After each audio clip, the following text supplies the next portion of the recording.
Hey there everybody, Matt Carter here. And Jessica Carter. And what we have in this video is our This Is Us Season 4, Episode 16 reaction.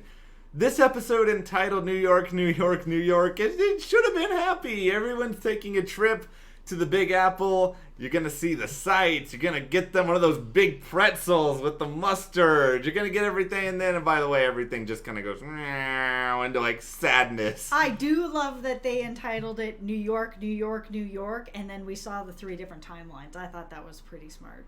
These are the things that I never pay attention to, and then someone points them out to me later. It blows my mind. Like, I've said this to Jess, I don't think I've said it on the channel, that I thought for 7 years that Suits was just about the suits, and not that they were also about lawsuits. I don't ever pick up on this stuff, these plays on words, but hey, good job by them. Yeah. It all works out. Well, we'll talk about everything that happened in this episode, what we ended up learning, but before we dive in, if you do enjoy this video, give us a like, subscribe, and hit that notification bell so you don't miss any other updates. So I guess the big thing we learn in this episode is mostly what exactly happens to cause the feud between Randall and Kevin. We don't have to worry or speculate on that anymore. It's pretty clear.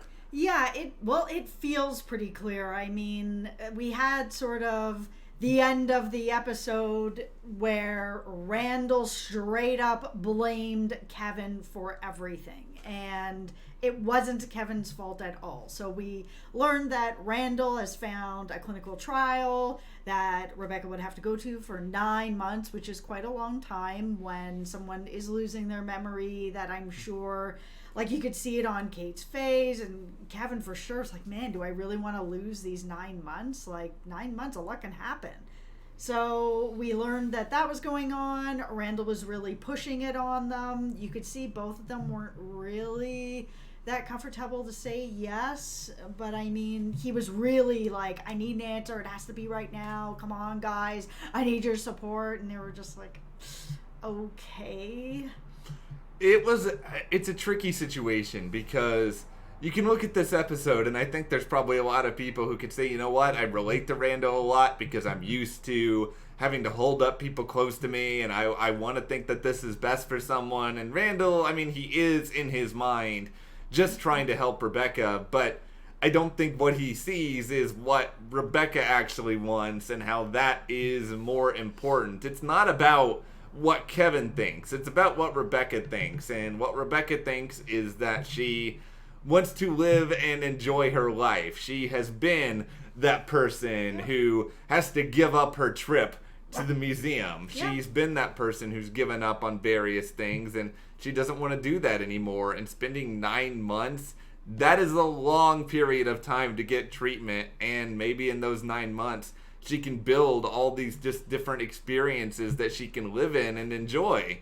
Yeah, I mean, like we said, 9 months is a long time. A lot can change. So let's say she goes to this clinical trial and it doesn't work, and now her memory is way more deteriorated, and she can't get that time back. Once it's lost, it's lost. So I completely understand her deciding that that is not the way that she wants to go with that. She wants to be able to just, even if she doesn't remember these experiences, she wants to experience them. And then at least she can know that she experienced them and enjoyed them while they were happening. And I totally get that. And it's going to just be, it's going to be really hard to watch what's going to happen here, because with her making this decision, no, Randall, I don't want to do this. This is my decision. Randall then turning to Kevin and being like, this is entirely your fault. This is all on you. You're going to shoulder this blame that you have taken this away from our mother, was something that I thought that Kevin was going to react to a lot harder than that. And it might be something that he takes with him and then reflects on it and then is pissed off about it, because this is not his fault. And I hope that Kevin realizes that. And I think Kevin probably does realize that to a pretty large degree. I think just Randall is... I think there's a lot of jealousy that is here, because here is Kevin out of nowhere being this great son and taking his mother to the movie premiere and the fancy city at the Plaza Hotel. And here is Randall pouring hours into this trial that Rebecca ultimately doesn't want to do, and Randall feels like he has been there this whole time, and now all of a sudden Kevin is sort of sweeping in and getting the moments in the sun, and I'm sure that's really hard for Randall. I'm sure Randall probably does feel like he cares more than Kevin does, but I think what Randall has never really realized is that just because he feels and acts a certain way, that doesn't mean that everyone else has to feel and act that same way, that's the only justified way to act. Yeah, and I think Randall just hasn't really seen that his brother has been like this the whole time, as we saw in this episode, that Kevin has been that person for Rebecca, as Rebecca pointed out in the last episode. You are the person who gives me this opportunity to sort of just look past my sadness, look past the hard issues that are in front of me, and have a moment to just let myself breathe and look at something else that's going on. And now that it's also, I think Randall is downplaying how much that matters to people, especially when you're going through the hardest times. To have a moment that's a smile, or look at a painting, or go out to dinner, or go to the red carpet, or just stay at a nice hotel. Like, these things can really lift your spirits. And when you're going through medical issues, having good, positive spirits and people around you can really help. It totally can, and I think Randall on some level knows this. I just think he doesn't like it because it's happening with Kevin and not him. I think if he was having the positive memories, maybe he would be a little bit okay with it, and he's not really willing to admit this to himself right now. Things could get worse before they get better. I mean, the real, to me, the biggest moment of, oh, there's not really a lot going back on this, is that Randall is already being a jerk to Kevin, and then Kevin reminds him, who do you think is going to be paying for these? Once you bring up to somebody, I make more money than you, that is never going to end well, and that is the one time I kind of felt like This Is Us probably wanted to substitute screw you for a much bigger word that they cannot say on NBC, because I feel like there is a deleted scene somewhere of Sterling saying go bleep yourself in that very moment. Oh yeah, that was a tough moment to actually see Kevin say that, but I mean, Kevin's being pushed and pushed and pushed. He is at his movie premiere. He is trying to give his mom what she wants.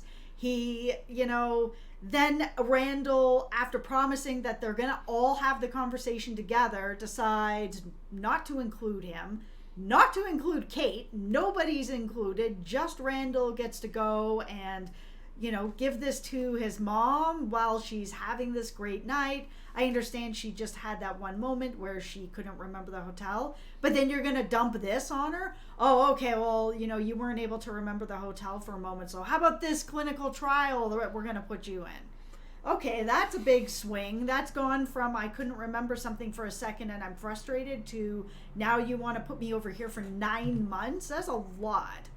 And Randall... At a party. It is, and he needs to take a step back. He needs to chill, and that can be really, really hard. If you're an intense person, it can be very, very hard to relax. I get that, and I just think that for Randall, though, he's got to find a way to compartmentalize. I think that's why this therapy could be good for him, but the problem is he's not really at the point where he's better or that he's even really improving fully. It was just a very bad time and a very bad place to have this conversation, and yeah, we do see the two of them. They get it together enough to go to the museum and stand there by Rebecca in the painting. And that moment hit me really, really hard. And I think it's probably because I kept thinking in my head, this is probably the last time that Kevin and Randall are going to be in the same room together for a while. Yeah, I mean, and we also just saw how different they are and how they're really, just in life, of how different they are. When they had that conversation after the Met and they're talking about, oh, don't you ever think about what it would be like if our dad was still alive? And Randall's like, yeah, I think about it every day. And Kevin's like, no, I've moved forward. That those two different ways of thinking are definitely going to be, again, another source of conflict for them, because they don't see eye to eye on so many things. They're there for each other as brothers, but as people, they are very different in the way that they think. And I mean, and we'll talk more about this in the promo discussion, but yeah, I mean, we're going to see a lot moving forward of sort of what goes on in Randall's head, and that's probably a very difficult place to be at times. And yeah. And also, I was missing Kate a bit in this episode. It was strange that they were going to have this conversation with their mother, and she wasn't going to be there for it. And yeah, I get it that there's 3 kids, and so there's a lot of kids, but I know that when my grandma is having Alzheimer's, she still does, but when she was diagnosed with it, I have 5, my mom and my aunts and uncles, so there's 5 children that were all trying to figure it out. There's 21 grandchildren and great-grandchildren. We all had different ideas of what we wanted to do and where we were going to go with it. But everybody was involved to some degree to be at least allowed to sort of say what they needed to say. With just the 3 of them, I would think that they would all be there to have that conversation. So it was kind of strange that not only that Randall did this to his mom at this party, but that Kevin wasn't there. Kate was not there at all. Yeah, Kate wasn't really even talked about all that much in the present, and I don't know if this is we couldn't logistically think of a story reason why Kate would be traveling again because she's such a young mom. I don't know what it is, but it was weird that she wasn't really factored in. I mean, if there's probably a flaw in this storyline, that's it. They're making it so much about Kevin and Randall that there is another kid with an equal voice and all of this. Was anyone else out there worried when we saw that middle storyline and we saw Kate after that breakup with Mark staying at the house? Was anybody else out there being like, oh my God, as soon as she walks out the door, I feel like she's going to pick up the phone and be like, they're gone, come over. I was terrified. Because usually a relationship like that takes a couple of bumps to get through, and then you're through. Here is the bad news, and I hate to be the bearer of bad news here. We never actually saw Kate's friend come over. No. And I think the Mark situation is still going on. I just thought tonight I was going to see it like just straight up, here it is, back in my face. Yeah. I said it when that whole thing happened at the cabin. This is not the end, I don't think, of Mark at all.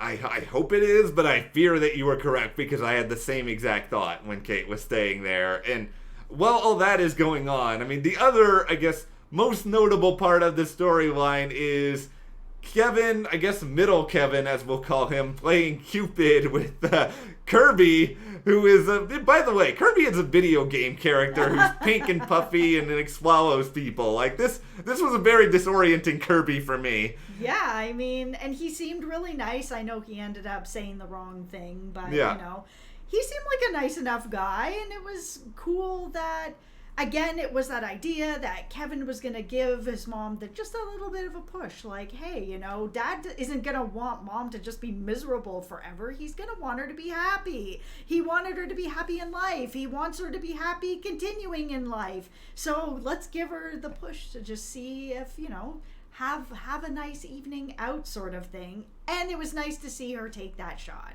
And I mean, you talked a little bit about them having these interesting coincidences with the title. I think another interesting one here is that so much of what Rebecca's going through in the present involves her memory, and it's really a memory that sort of causes things to fall apart immediately with her and Kirby because, Kirby's not the only person out there who has the opinion he does about these horse carriages in New York. Yeah. But for Rebecca, she has such a specific memory attached to it because of Jack, and Jack was a tourist, and Jack didn't really know anything about any of this. And so for her, that memory, it just felt like it was being trampled on, and because it was so close, she couldn't bear to be around someone who felt the way that Kirby did. It definitely doesn't make him a bad person, but he's just unable to sort of obviously read specific memories that Rebecca has. Of course, he had no idea. So, yeah, I liked how they orchestrated that story very, very well. I mean, I'm guessing we will never see Kirby again. No, but his purpose was just to show that Kevin was going to give her that little bit of a push to go out and live a little bit of life. And she did. It wasn't very long, but at least she was like, yeah, I'm gonna take that chance.